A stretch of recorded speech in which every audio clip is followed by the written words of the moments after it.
ओ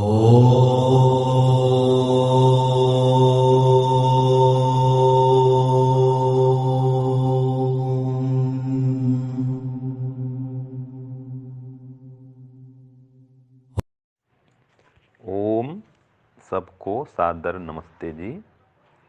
अब हमारा सांख्य दर्शन का सूत्र 49 चलेगा, पंचम अध्याय का। तो सूत्र है तेषाम अपि तद योगे दृष्ट बाधादि प्रसक्ते है। इसका अर्थ है उन अंकुर आदि का भी पुरुष कर्तृत्व में योग मानने पर अंकुर आदि का कर्ता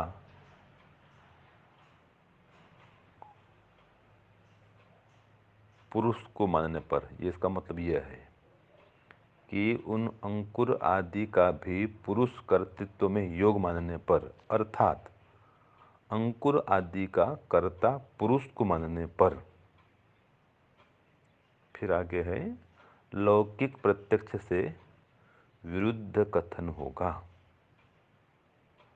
अर्थात प्रत्यक्ष विरुद्ध कल्पना करनी पड़ेगी। तो सूत्रार्थ फिर एक बार बोलता हूं कि उन अंकुर आदि का भी पुरुष कर्तृत्व में योग मानने पर, अर्थात अंकुर आदि का कर्ता पुरुष को मानने पर लौकिक प्रत्यक्ष से विरुद्ध कथन होगा, अर्थात प्रत्यक्ष विरुद्ध कल्पना करनी पड़ेगी। तो ये विषय हमारा चल रहा था कि जो अंकुर आदि हैं ये मनुष्यकृत नहीं है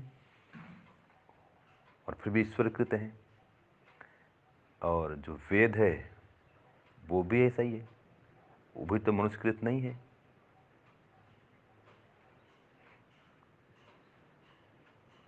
लेकिन वेद नित्य है। हाँ, ये बात ये समझने की है कि मनुष्यकृत न होने पर भी अंकुर आदि के समान वेद नित्य है, मुख्य बात यह है।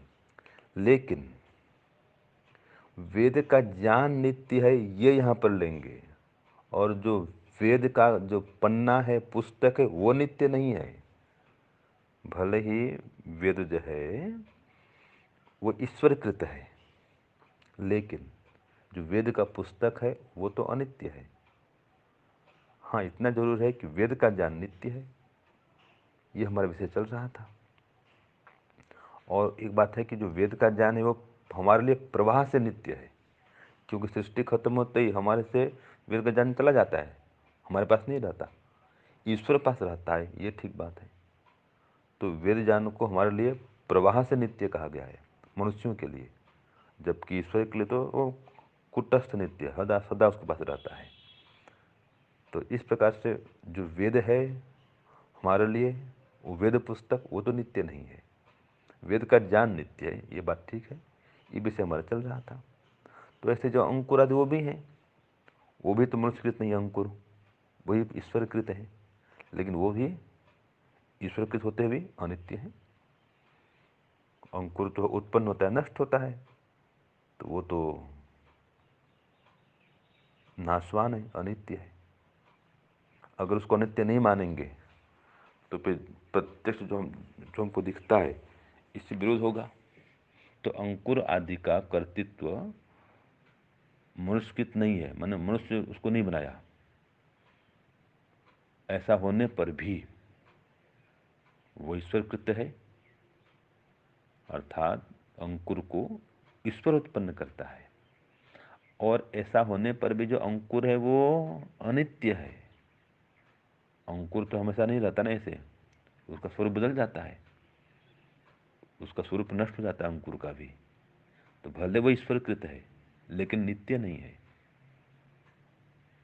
क्योंकि हम प्रत्यक्ष देखते हैं, ये देखा जाता है संसार में कि अंकुर उत्पन्न होता है और नष्ट भी होता है, भले ही वो ईश्वरकृत है। तो वेद भी ऐसा ही है, ईश्वरकृत है, लेकिन हमारे लिए वो जो वेद पुस्तक है वो तो अनित्य है।